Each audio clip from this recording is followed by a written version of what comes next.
Alright guys, so I'm hanging out here on the boulevard today, and I still get a lot of comments, even though I've done some videos on this topic, about how to order Amazon, how that whole thing works here in the Philippines, the T-Mobile having the US phone number here in the Philippines, getting boxes and packages sent out here, and also another important one that I keep getting a lot of comments on is exactly how and what I personally use as far as like money, bank cards, banking, all of that stuff. So we will get to it in this video. Stick around.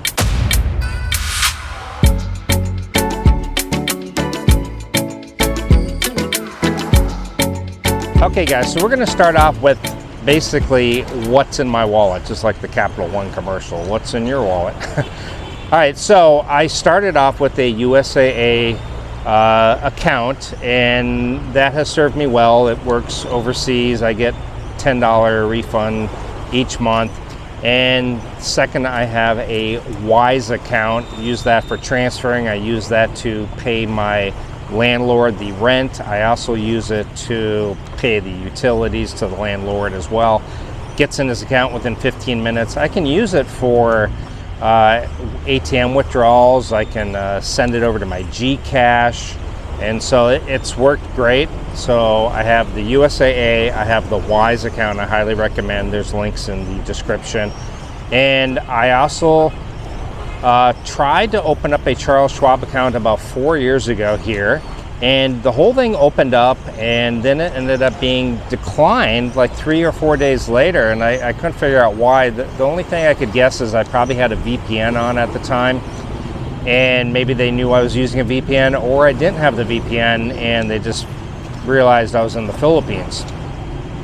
And so what ended up happening is I tried it again when I was in the USA physically, and same thing. It went through the process, it opened it up, and they shut it down like a day later. The only thing I can guess is that maybe they shut it down because they looked at the previous time I tried to open and knew I was in the Philippines. I don't know. That's the only thing I can think of. So what I decided was to get myself a second bank account, which was the plan, and I went with Navy Federal Credit Union, another great bank that doesn't mind if you're overseas. They refund up to $10 each month for the ATM fees. And what else? I have a Capital One credit card, which I really only use to book like a hotel or book a flight. I really don't use it for spending or anything here. And then I also have a Gcash account, which is what I use around town really, so I don't have to do a whole lot of spending with cash anymore. To be honest, I really take out around 20,000 pesos a month, and that's really all the cash I need because the rent and all the utilities I pay through my Wise directly into my landlord's account. And when I'm at the grocery store or at the mall or places like that, I use my debit card, and I use Gcash for a variety of other things. So really I'm only using that cash rarely when I'm out and about at cash only places. So this is a cash only society, but you can get to the point where you don't really need to spend a lot of cash. You can really make it work through other sources. All right, by the way, if you're wondering what this is from a company called Torras, and it is a cooling neck fan, and on the inside it's like set at a cool temperature.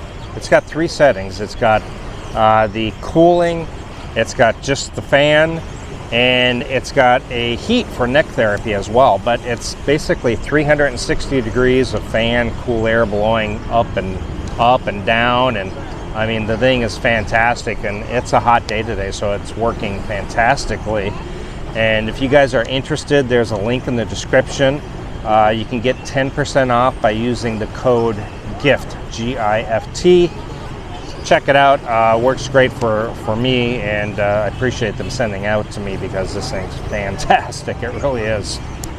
Back to the video. So the other thing is Amazon. A lot of people are still not figuring out how Amazon works. And really, all you have to do is go to Amazon. You don't need to have a Prime account. It really doesn't make a difference. You go to Amazon and you basically just need a Philippines address. You add the address, the Philippines address, make that as your main address. It needs to be set when you start shopping, and then you look for the deals that say shipping free if $49 or more. That does not mean per individual item. That means for your total order. And also, if you do less than $200, there'll be no import fees, because if you go over 200, all of a sudden you get import fees, and then it's probably not even worth it.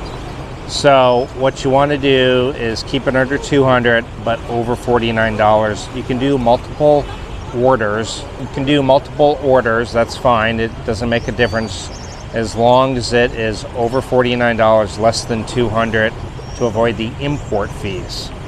And so it is fantastic. It's a really good deal to use, and I use it all the time now. I opened up a whole lot of new things that I wasn't able to get here. And if I need things like maybe food items or things that I can't get on Amazon, I use my traveling mailbox. What I do is I have it sent to their address, the items, I order it, and then they'll have it mailed to me directly, of course with the fee, but you can get what you want. You can also do the buy-in boxes. You kind of stuff everything in that one box size and they will ship it out to you. The downside is it takes a few months before it will come out to you. So sometimes not worth it, in my opinion. I think almost better just to start over. So the T-Mobile, I want to talk about that a little bit more. One of the things I had wanted to do when I was in the US was get a US actual real carrier, US phone number. And so I did that with T-Mobile, and a lot of people in the comments were saying that, oh, after 90 days of using international roaming, whatever, that they'll actually shut down your account. And when I went into T-Mobile, I certainly didn't advertise and say, hey, I live in the Philippines full time, I want to open a T-Mobile account. No, I just said I travel.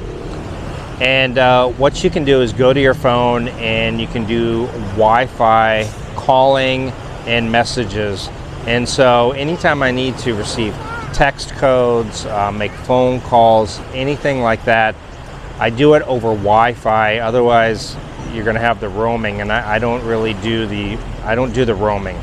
I'll use my Philippines phone for if I need to use data and things like that. So I still have two phones, one with the Philippines phone number, and people ask me, do I really need a Philippines phone number? Yes, I do, for things like local deliveries. Even when you order Amazon, they're going to call you on your local Philippines phone number to maybe tell you they're on their way or where's your address. So yeah, I do definitely use it. And like Food Panda and ordering food, Grab Food, things like that. When I talked to the manager at T-Mobile, what he had told me is that excessive roaming and international usage could get your account shut down. So that is excessive usage of roaming and stuff. And again, I only use it for over Wi-Fi to have unlimited calls, calling the US or receiving US phone calls. Same with text messages. I only use it when it's connected to the Wi-Fi. If it's not, I don't use it. I just use my Philippines phone number for that. So just if anybody need any clarification on that, because I know people left comments saying, no, you can't have the T-Mobile, they'll shut you down after 90 days. That is based off of like excessive roaming and international roaming and things like that, excessive texting and all of that. And data usage. Again, I don't really use the data or anything. If I need to use data, I'll just use my Philippines phone. So basically the US phone, I keep that at home unless I'm traveling or something. Yeah, so basically that's it, but I just wanted to go over those last few items here. Again, if you guys are interested in this neck cooling fan, this thing is amazing. It's not like any neck cooling fan that I've ever used before. So It's actually like air conditioned. So check it out in the pinned comment and also in the description. So I appreciate it, guys, and I will see you in